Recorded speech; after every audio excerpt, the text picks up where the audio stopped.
փողոցներում թափառող Նիկոլ Փաշինյանին կարող եք հարցնել. չի եղել արդյոք, որ իր վարչապետի կաբինետում կամ իր ամառանոց դաչայում Տիգրան Ուրիխանյանին առաջարկի քաղաքական համագործակցություն։ Հասկանալի է ինչա նշանակում քաղաքական համագործակցություն։ Քանի մարդ կոչվածի է առաջարկվել քաղաքական համագործակցություն ու ինչքան հիմա կեղծ ընդդիմադիրներ կան, որոնք քաղաքական համագործակցության մեջ են իշխանություն կոչվածի հետ։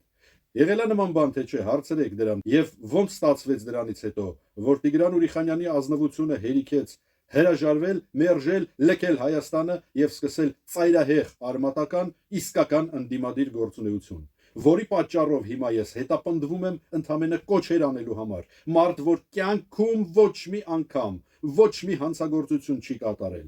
ոչ մի կոպեկ չի գողացել ոչ պետությունից, ոչ էլ որևէ մեկ այլ մարդուց, հետապնդվում է քրեորեն իրավապահ մարմինների կողմից ընդամենը կոչ անելու համար։